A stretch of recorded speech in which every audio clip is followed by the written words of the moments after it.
Shalom, I'm Orlando Nava, your host, and welcome to the Good Seed Ministries podcast, where we will discuss biblical topics relevant to our lives today.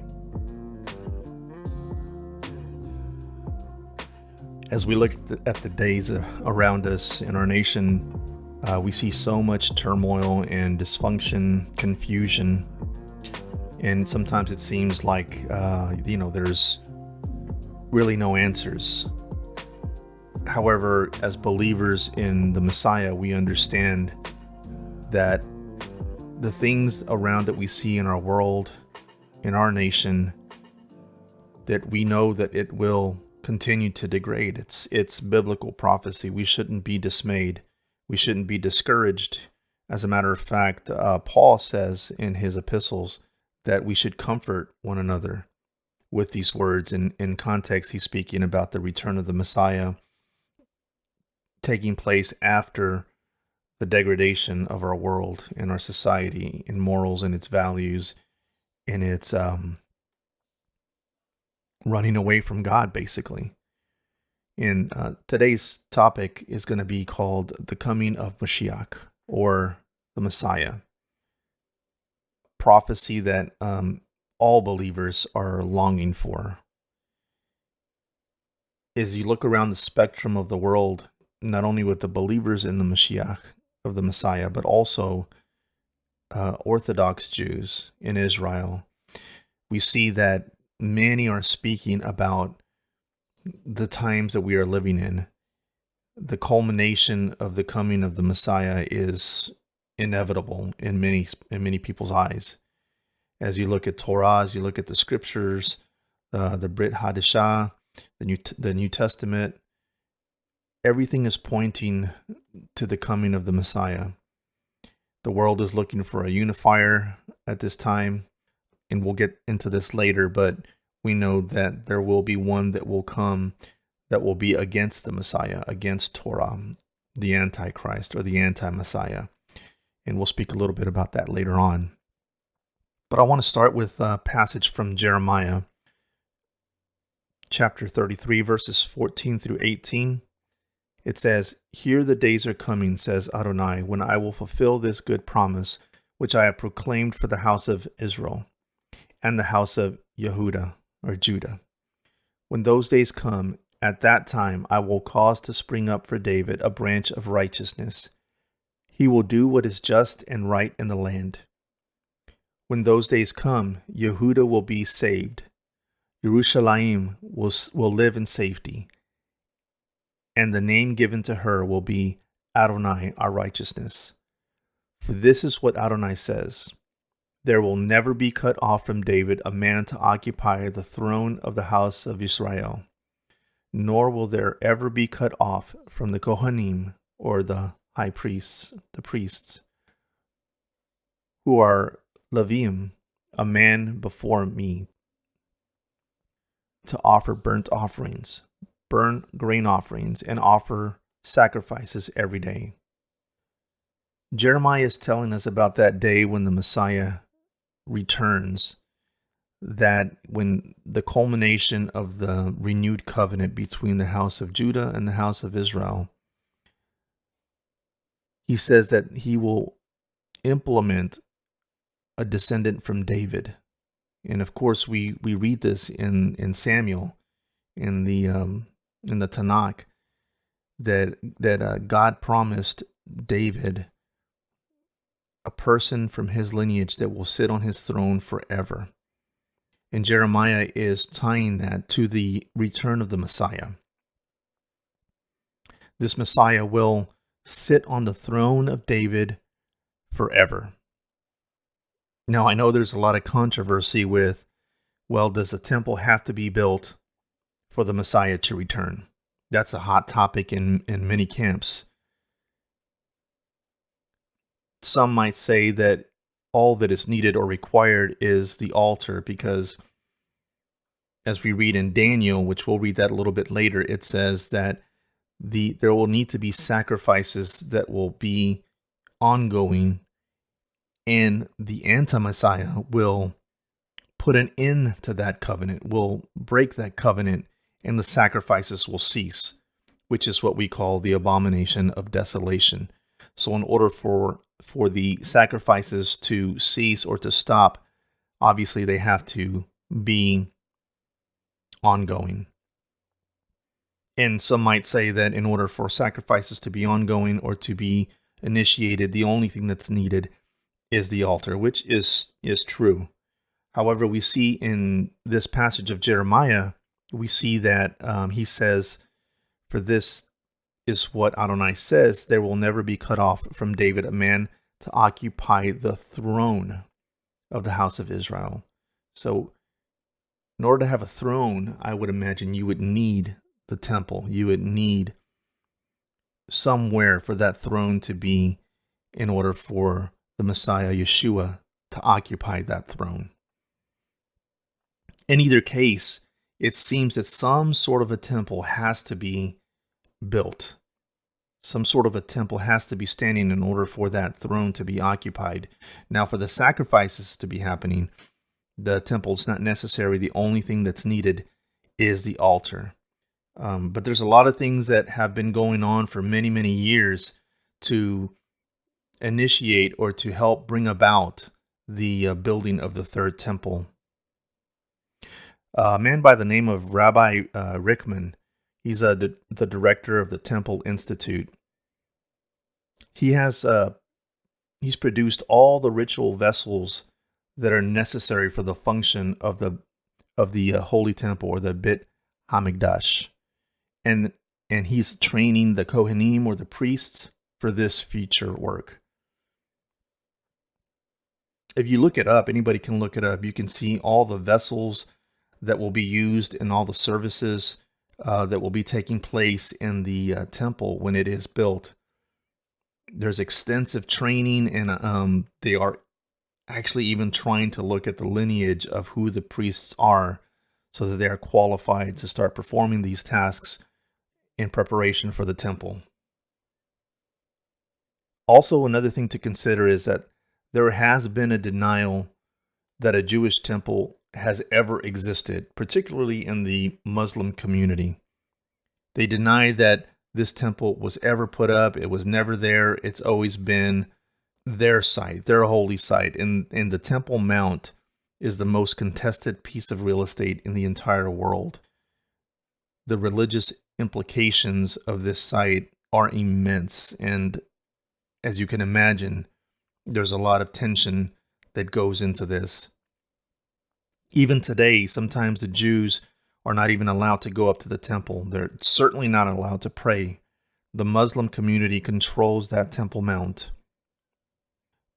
But people such as the director of the Temple Institute have already started initiating, as I mentioned, some of the training for the priests, the vessels, and so on and so forth. As a matter of fact, archaeologists have discovered in decades-old research that the site of the Al-Aqsa Mosque was once a place for Jewish ritual preparation for entering the Beit Hamikdash, the Holy Temple.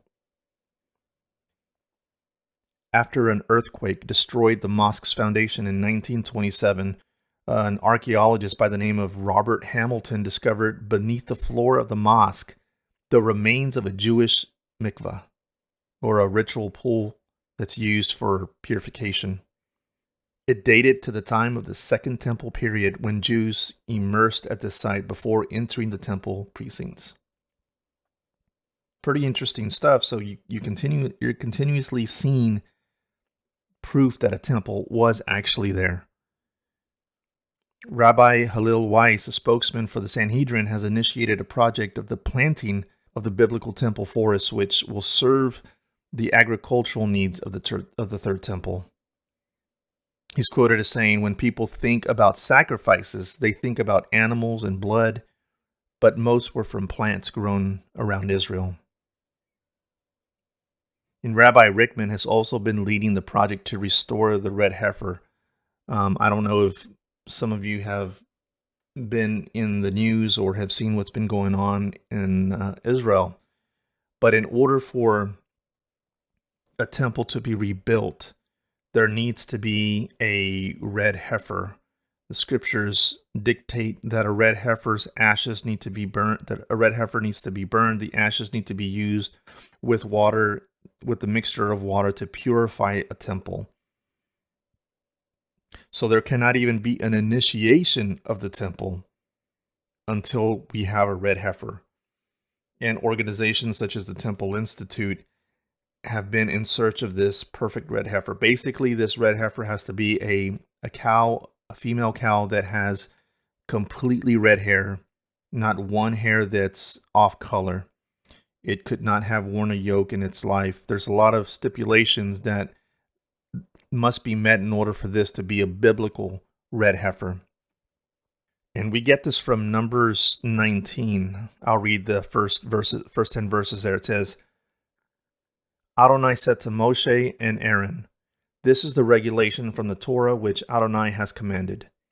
Tell the people of Israel to bring you a young female red cow, without fault or defect, which has never borne a yoke. You are to give it to Eleazar the Kohen. It is to be brought outside the camp and slaughtered in front of him. Eleazar the Kohen is to take some of its blood with his finger and sprinkle this blood toward the front of the tent of meeting 7 times. The heifer is to be burned to ashes before his eyes. Its skin, meat, blood, and dung is to be burned to ashes.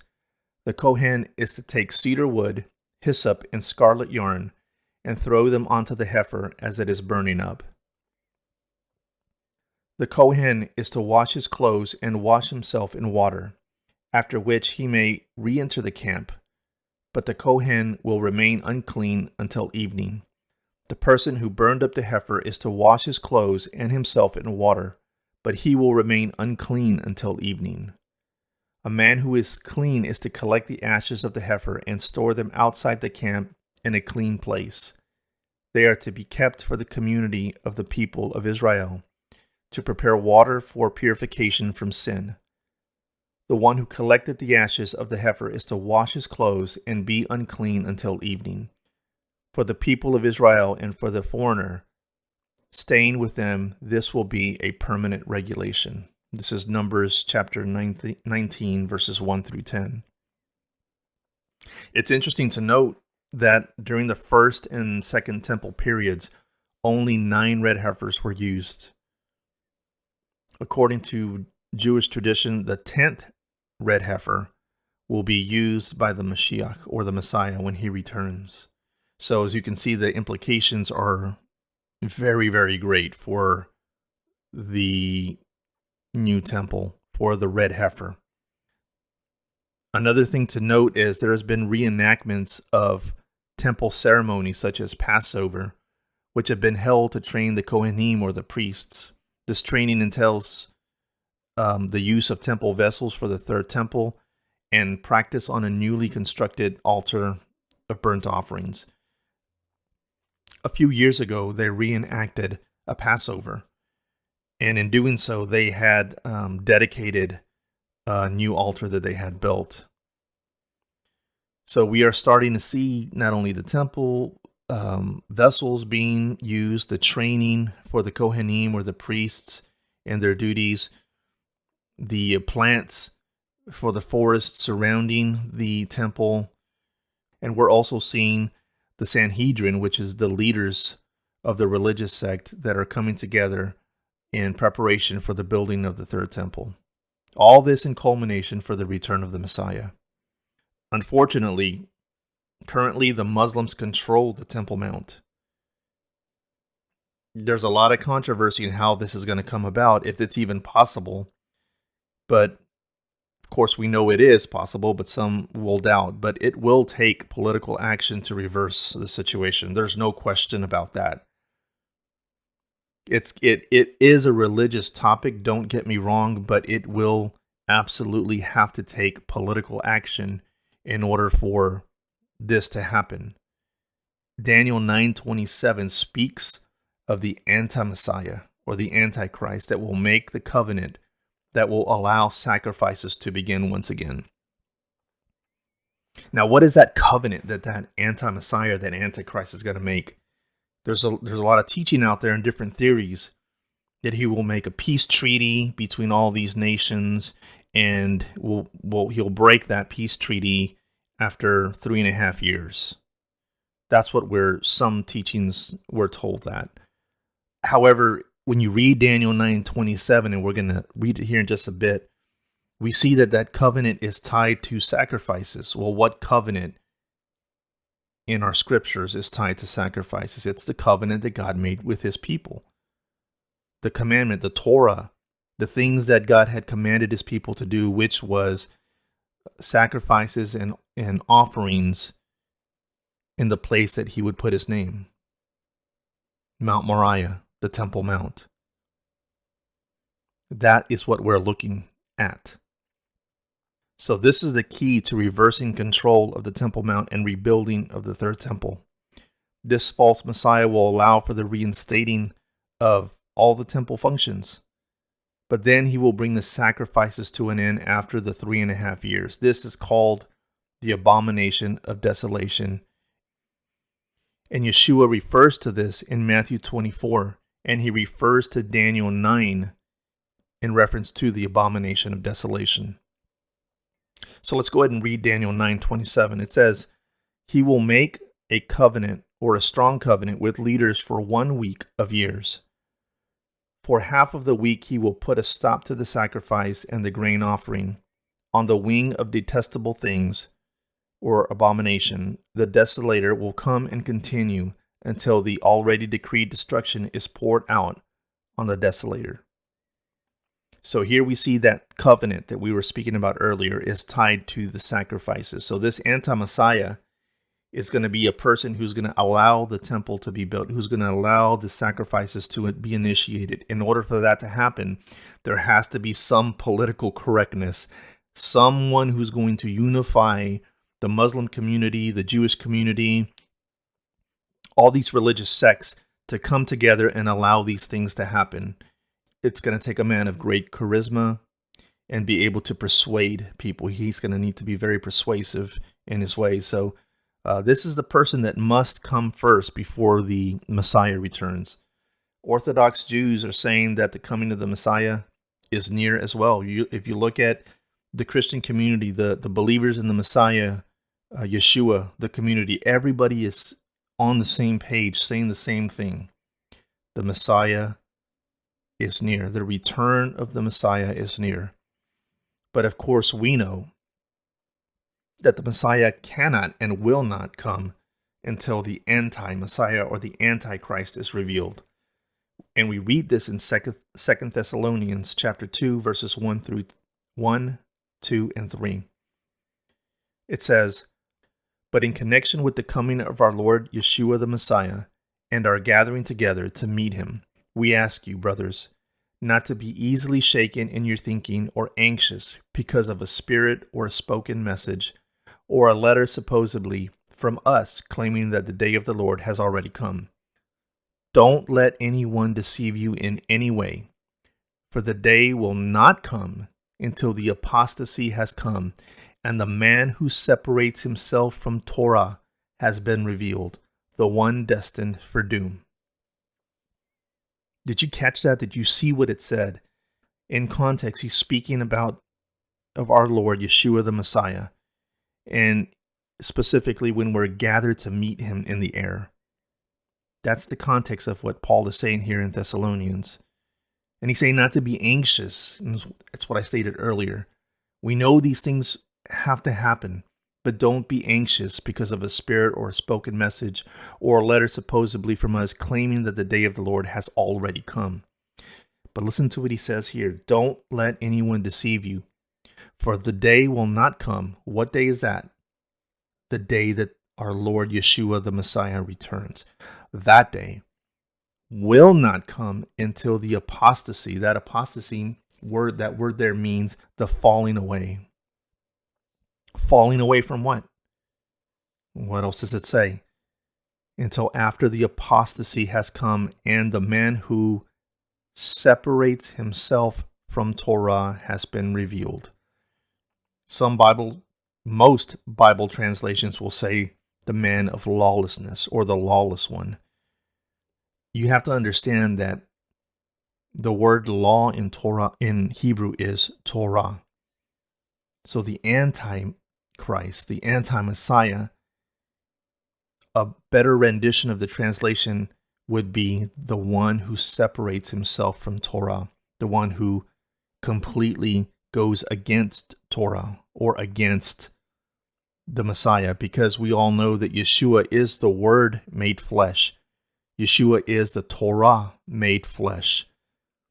So if the Antichrist is the anti-Messiah against the Messiah, it's the same thing as saying he's the one that's anti-Torah. It's the same thing. Key thing to remember. And after the anti-Messiah has broken the covenant, and after the 3.5 years has ended, at that time, the Messiah will return. The Moshiach will return. And his people will see him and mourn for the one that they had pierced. They will have the spirit of grace and prayer poured over them. We read this in Zechariah chapter 12, verse 10. It says, "And I will pour out the house of David, and on those living in Jerusalem, a spirit of grace and prayer, and they will look to me, whom they have pierced. They will mourn for him as one mourns for an only son. They will be in bitterness on this behalf, like the bitterness for a firstborn son."